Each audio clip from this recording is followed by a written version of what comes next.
Bonjour, bienvenue au cours Mixesthésie sur le logiciel RSLogic 5000. Le présent vidéo va traiter de l'utilisation des instructions type à relais rémanentes et non rémanentes. Donc instructions contact ouvert, contact fermé, bobine non rémanente et bobine rémanente sur le logiciel RSLogic 5000. Donc pour commencer à programmer une première ligne, il faut tout d'abord aller dans Task, ensuite cliquer à gauche sur Main Task dans le Control Organizer. Ensuite, quand on voit Main Program, on clique encore à gauche sur le petit plus. Et ici, on voit un symbole de diagramme échelle, Main Routine. On double-clique dessus. Ceci sera notre fenêtre de programmation. Donc, premièrement, il faut ajouter une ligne de programmation. Pour ce faire, on vient ici, cliquer sur Run. On clique à gauche et on crée notre première ligne de programmation. Première instruction qu'on va venir créer, c'est une instruction Examine On, donc une instruction type à relais contact ouvert. On clique dessus, à gauche. Ensuite, je vais venir mettre une autre instruction contact ouvert ou Examine On en parallèle avec cette instruction-là. Donc, pour créer une ligne en parallèle, je m'en vais en haut, choisir Branch et voilà. Branch, et je viens cliquer à gauche maintenu et glisser ma branche à l'endroit où je désire et je relâche comme suit. Ensuite, si je veux venir créer l'instruction contact ouvert, je dois absolument cliquer ici car toutes les instructions qu'on crée dans le logiciel RSLogic 5000 se créent automatiquement à droite de où on clique dans l'écran. Donc ici, contact ouvert. Ensuite, en série avec les deux contacts en parallèle, je vais venir créer l'instruction Examine Off ou contact fermé. Donc, poursuivre, je vais venir cliquer ici et je vais venir cliquer à gauche sur l'instruction contact fermé ici. Et pour terminer, je vais venir créer la dernière instruction qui est une instruction de sortie non rémanente, Output Energize. On clique à gauche.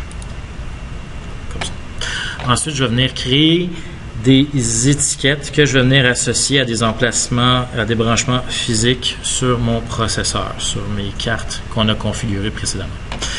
Donc, première étiquette, je vais l'appeler Start 1PB pour Start One Push Button. Okay, donc, bouton poussoir numéro 1, Start. Je clique de droit dessus, je dois venir l'éditer, donc je fais New Start 1PB.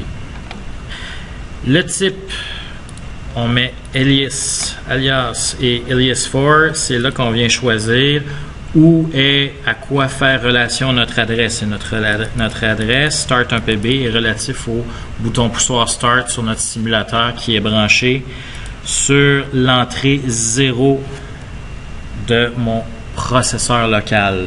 Donc, local 2.1, 2.i. On clique sur le petit plus ici.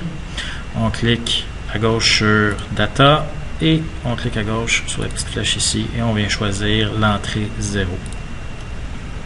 Quand tout ça est fait, on clique sur Create. Évidemment, le data type, on le laisse tel quel parce que c'est une variable 1.0, une variable booléenne. Donc, on clique sur Create. Et l'adresse est créée, on devrait la voir apparaître en bas.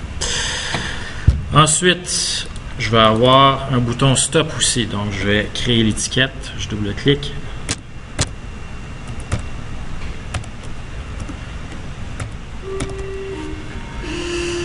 Quand c'est créé, je clique de droit. Je clique à gauche sur New Stop. Même principe, alias4. Mon bouton Stop sur mon simulateur, je vais choisir l'entrée numéro 2 sur mon processeur local, donc local 1 2.i pour input, data, et le deuxième. Je viens cliquer sur Create. Ensuite, je vais venir créer mon étiquette de sortie. Je vais l'appeler lampe 1. On clique de droit, encore le même principe. alias4 et la lampe numéro 1 est branchée sur la sortie 0 de mon processeur local 1. Donc local 1 2.0 pour output, on clique à gauche dessus, on clique sur data et on vient choisir. J'ai dit 0 tantôt, c'est une erreur, c'est la sortie numéro 4, la première lumière sur votre simulateur. Donc cliquez sur la sortie 4. Et on clique sur Create. Ensuite, je vais mettre la même adresse, la lampe numéro 1 que je viens de créer sur mon contact de maintien pour créer un auto-maintien quand j'appuie sur mon bouton Start. Donc, lampe numéro 1, double-cliquer. Et voilà. Mon programme est terminé. Je peux le télécharger. Pour ce faire, je clique à gauche sur Communication ou Active. On clique à gauche. On clique sur l'adresse IP de notre automate. On clique sur Download. On clique à gauche sur Download encore une fois.